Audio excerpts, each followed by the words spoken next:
आज भी देखा जाए तो स्मॉल कैप जो इंडेक्स है उसमें गिरावट ज़्यादा देखने को मिला। हालांकि जो फ्राइडे का गिरावट था उससे कम ही गिरा है, लेकिन आज भी जो है जो यहाँ पे बिकवाली है काफ़ी हावी होता हुआ देखने को मिला। सेंसेक्स जो लार्ज कैप इंडेक्स है उसमें भी गिरावट रहा, लेकिन आज स्मॉल कैप इंडेक्स में अगर मैं मिड कैप, लार्ज कैप और स्मॉल कैप इंडेक्स का आंकड़ा देखूँ तो स्मॉल कैप इंडेक्स में जी हाँ यहाँ पे गिरावट ज़्यादा देखने को मिला। अब पिछले कुछ दिनों में स्मॉल कैप के इंडेक्स में गिरावट यहाँ पे एक बहुत बड़े फिगर में देखने को मिल रहा है।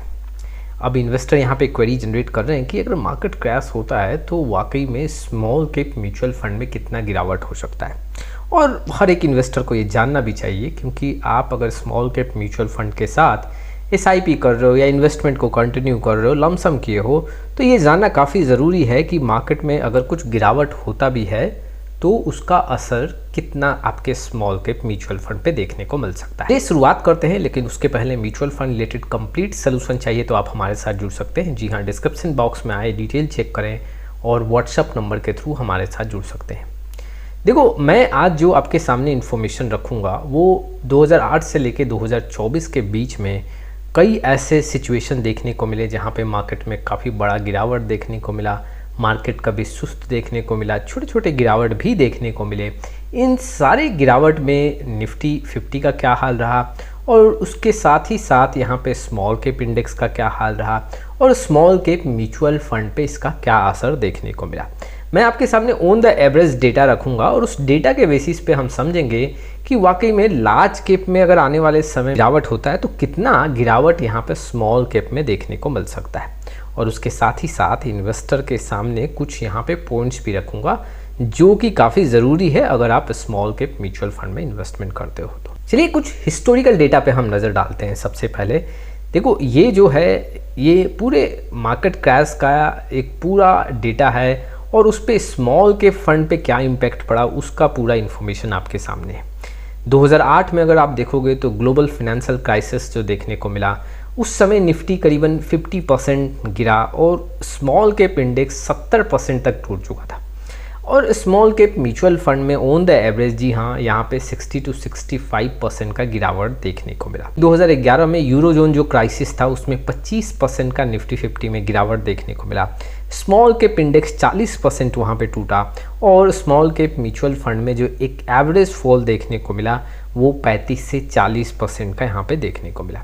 ठीक 2015 की बात करें तो चाइना स्लो डाउन जो ग्लोबल सेल ऑफ था उसमें 15% निफ्टी 50 गिरा, 25% स्मॉल कैप में गिरावट देखने को मिला और स्मॉल कैप जो म्यूचुअल फंड है ऑन द एवरेज 20 से 25% का यहाँ पे एक गिरता हुआ देखने को मिला, जो कि अभी कुछ दिन पहले अगर आप देखोगे फरवरी के आसपास का आंकड़ा देखोगे तो ये गिरावट जो है लार्ज कैप में जो निफ्टी 50 में 15% का गिरावट है, स्मॉल कैप में जो 25% का गिरावट है, ये देखने को मिल चुका है।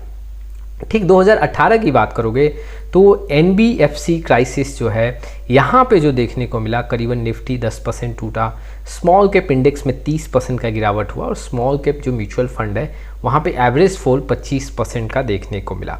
2020 में देखें कोविड-19 का यहाँ पे जो आंकड़ा था उस समय निफ्टी 50 करीबन 40% टूटा, स्मॉल कैप 60% गिर गया और स्मॉल कैप म्यूचुअल फंड की बात करें तो यहाँ पे 50 से 55% का गिरावट देखने को मिला। 2022 में जब रशिया यूक्रेन वॉर का एक इम्पैक्ट देखने को मिला, 15% निफ्टी 50 में गिरावट, 20% स्मॉल कैप इंडेक्स और यहाँ पे करीबन 18% का गिरावट स्मॉल कैप म्यूचुअल फंड में देखने को मिला है। में अगर आप नोटिस करोगे जैसे कि 2018 से लेकर 2022 तक जितने मैंने आपके सामने इन्फॉर्मेशन रखे हैं उसमें जो स्मॉल कैप इंडेक्स में यहाँ पे गिरावट देखने को मिल रहा है उससे जो है गिरावट कम स्मॉल कैप म्यूचुअल फंड में देखने को मिल रहा है। और कम कितना है, करीबन 5% का कम गिरावट यहाँ पे देखने को मिला है ऑन द एवरेज। अगर आप आंकड़ा यहाँ पे देखोगे तो अगर मैं सिर्फ 2022 का आंकड़ा यहाँ पे स्किप करूँ तो हर एक एग्जाम्पल में आपको देखने को मिलेगा कि जितना स्मॉल कैप इंडेक्स का यहाँ पे गिरावट है उससे 5% स्मॉल कैप म्यूचुअल फंड पे कम असर देखने को मिल रहा है। अब आने वाले समय में अगर मान लो गिरावट होता है तो कितना असर आपको देखने को मिल सकता है। जी हाँ,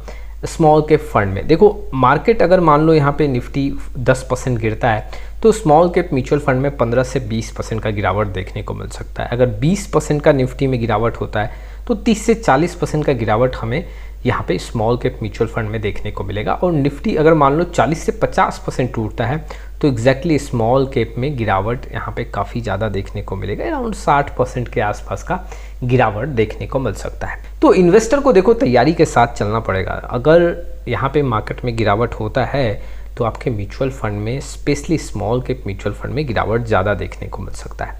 हालांकि जो स्मॉल कैप इंडेक्स का गिरावट होगा उससे कम यहाँ पे नुकसान होगा, लेकिन फिर भी गिरावट ज़्यादा होगा। 2008 के एग्जाम्पल में आपने देखा, 2020 के एग्जाम्पल में देखा, 60 से 70% जी हाँ स्मॉल कैप इंडेक्स यहाँ पे टूट चुके थे। आपको तैयारी करके रखना। देखो मार्केट कुछ बड़ा अगर यहाँ पे संकेत देता है, मार्केट में कोई बड़ा गिरावट देखने को मिलता है तो इतना डाउनफॉल आपको देखने को मिल सकता है। लेकिन एक बात आपको ये भी समझना पड़ेगा, वैसे इन्वेस्टर को यहाँ पे नुकसान सबसे ज़्यादा देखने को मिलेगा। जैसे कि मैंने आपको 60% 70% का जो ये नुकसान म्यूचुअल फंड में बताया है, उसमें वैसे इन्वेस्टर को ज़्यादा नुकसान होगा जो सिर्फ 2 साल 3 साल पहले ही इन्वेस्टमेंट स्टार्ट किए होंगे। जो इन्वेस्टर यहाँ पे 5 साल पहले इन्वेस्टमेंट स्टार्ट किए या 7 साल पहले इन्वेस्टमेंट स्टार्ट किए, उनके पोर्टफोलियो में ऐसे फंड्स में इतने बड़े नुकसान नहीं देखने को मिलेंगे। हाँ, उनके प्रॉफिट में कमी होगा, उनका प्रॉफिट कम हो जाएगा, लेकिन ऑन द एवरेज अगर आप नोटिस करोगे तो उनको कहीं ना कहीं प्रॉफिट अच्छा खासा फिर भी देखने को मिलेगा। प्रॉफिट में नुकसान होगा लेकिन उनके पोर्टफोलियो में, स्पेशली ऐसे म्यूचुअल फंड में, नेगेटिव में कोई आंकड़ा नहीं देखने को मिलेगा। लेकिन जो 2 साल 3 साल पहले यहाँ पे इन्वेस्टमेंट स्टार्ट किए हैं, अभी शॉर्ट ड्यूरेशन में इन्वेस्टमेंट स्टार्ट किए हैं, उनके पोर्टफोलियो में और वैसे फंड्स में नुकसान ज़्यादा देखने को मिल सकता है। अब ऐसे इन्वेस्टर को क्या तैयारी करके रखना चाहिए? तो मार्केट में अप्स डाउन्स को आपको एक्सेप्ट करना पड़ेगा। जो भी मार्केट में आपको वोलेटिलिटी देखने को मिलता है उसे आपको एक्सेप्ट करना पड़ेगा। मार्केट में specially small cap mutual fund में पैसा बनता है लेकिन रिस्क भी है। गिरावट में जी हाँ यहाँ पे नुकसान भी ज़्यादा होता है तो पैसा भी ज़्यादा बनता है, तो आपको रिस्क को एक्सेप्ट करना पड़ेगा। यहाँ पे जो मार्केट है ups and downs small cap में देखने को मिल रहा है उसको एक्सेप्ट करना पड़ेगा। दूसरा जो मैं एक पॉइंट रखूँगा, जल्दी से आप इन्वेस्टमेंट स्टार्ट करो, चाहे आप SIP के थ्रू इन्वेस्टमेंट स्टार्ट कर रहे हो, स्मॉल कैप में प्लान कर रहे हो, तो एक लॉन्ग टाइम आप विज़न रखो, कम से कम 5 साल 10 साल 7 साल का एक आंकड़ा लेके चलो, तो आपके लिए फ़ायदे का सौदा होगा अगर आप स्मॉल कैप म्यूचुअल फंड को यहाँ पे सेलेक्ट कर रहे हो। तो तीसरे पॉइंट की बात करूँ तो देखो, आप एक यहाँ पे गांठ बांध लो, स्मॉल कैप में चाहे 70% का गिरावट हो जाए, चाहे 80% का गिरावट हो जाए, आपको अपने SIP को नहीं रोकना है। और गिरावट जब आपको 40% 50% के ऊपर देखने को मिल जाए तो आपको क्या करना है, वहाँ पे अपना SIP डबल कर देना है या फिर कुछ लमसम बड़ा बड़ा अमाउंट वहाँ पे ऐड करना है। एक बात और आपको लास्ट एक पॉइंट ध्यान रखना है, रीबैलेंसिंग और रिव्यू काफ़ी ज़रूरी है। स्मॉल कैप म्यूचुअल फंड में पार्टिसिपेट कर रहे हैं तो ये 2 पॉइंट को आप यहाँ पे नोट कर लो। रीबैलेंसिंग हर साल करो, रिव्यू आप 6 महीने या 1 साल पे एक बार ज़रूर करो, जिससे एक आप रिस्क का कैलकुलेशन देख सको और मार्केट के अकॉर्डिंग अपने स्ट्रैटेजी को यहाँ पे चेंज कर सको। तो ये कुछ इन्फॉर्मेशंस थे जो इन्वेस्टर के लिए काफ़ी इंपॉर्टेंट थे। आपको क्या लगता है कि मार्केट में आने वाले समय में क्या एक आंकड़ा देखने को मिल सकता है, गिरावट कितना होगा और specially small cap mutual fund में इसका कितना असर होगा? तो आज के लिए बस इतना ही, फिर मिलेंगे एक नई वीडियो के साथ। तब तक के लिए जय हिंद, जय भारत।